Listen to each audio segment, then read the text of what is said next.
Alright folks, grab a seat, because today's tale is one that'll make you laugh, cringe, and maybe even feel a little sympathy for the guy on the other end of the line. Ever had to deal with someone who thinks everything's your fault? Let's dive into it. Don't forget to hit that subscribe button if you're enjoying the ride. Today I've got a story for you that'll take us on an unexpected journey through frustration, drama, and yes, a bit of a legal battle. So sit tight, let's get started. Story. It was just another day in the office when my phone rang with a familiar yet dread-inducing ringtone, IT support hotline. I answered it, knowing full well what could be coming next. "Hello IT," I said, trying to keep my voice steady and professional. "Hi, I need your help," came the reply from the other end of the line, already on edge. "Of course, what's the problem?" I asked, hoping for something straightforward. But boy, was I in for a surprise. "I need you to incubate something on my computer." Now, if you're an IT pro like me, that sentence probably made your heart sink as much as it did mine. Incubation isn't exactly a term we use around here. It's one of those phrases that makes your brain go into overdrive trying to figure out what they actually mean. "What do you mean?" I asked, my patience starting to wear thin. The response came back sharp and impatient. "Look, if you can't help, can you put me through to a senior tech?" Oh boy. This wasn't going well from the start. But before I could respond, a thought flashed across my mind.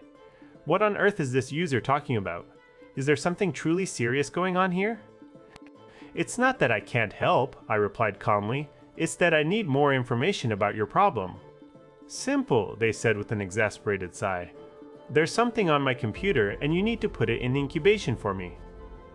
Now, let's pause for a moment. If there were ever a moment to question everything, this was it. Incubate?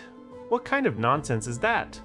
But I kept calm and asked the next logical question. What type of file is it? "I don't know," they shot back.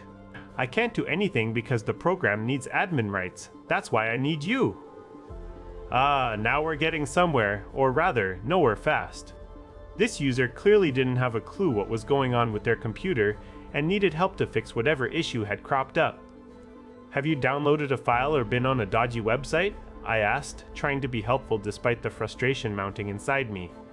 "I don't need the 4th degree here," they snapped. "I just need this incubated and we can both go about our day."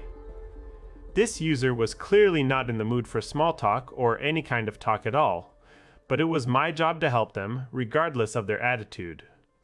I took a deep breath and tried again. "Let's take a step back," I said soothingly. "If you right-click on the green W at the bottom right of your screen and select Scan Now, it will run a check for anything bad." But my instructions fell on deaf ears, or perhaps they were just ignored completely. "I can't do that!" they exclaimed.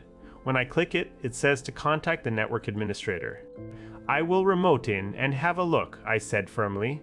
"Please click the Rescue Me icon on your desktop."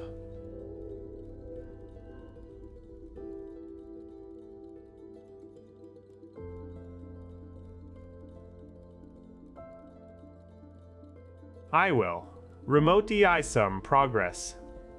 As I took over their computer remotely, my heart raced as I saw exactly what had caused all the trouble, an unsecured connection to a suspicious website, likely leading to malware or other harmful software. But it wasn't just technical issues that needed fixing.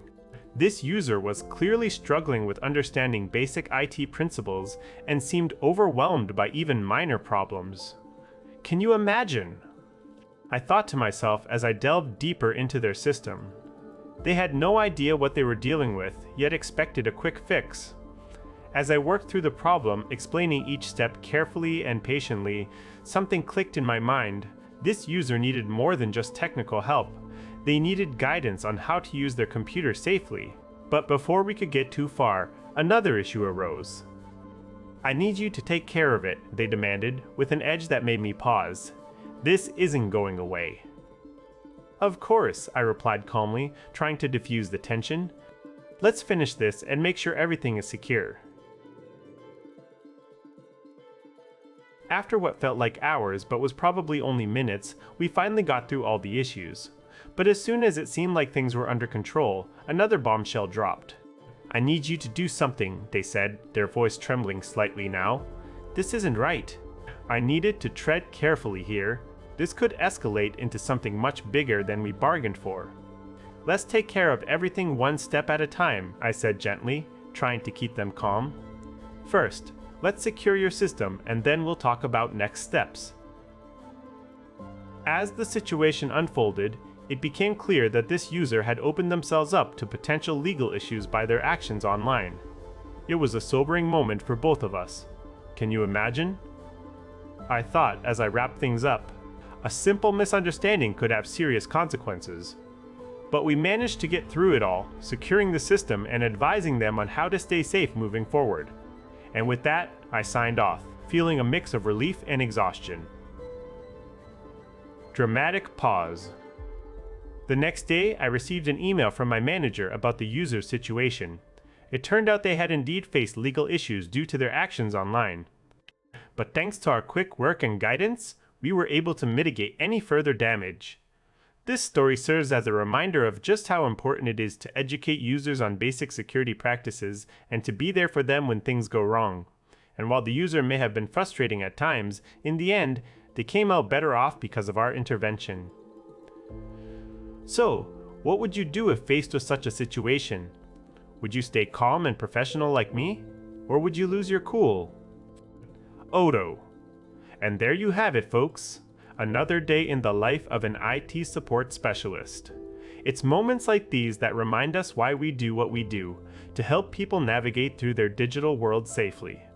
Don't forget to subscribe for more stories just like this one, where drama meets technology and anything can happen.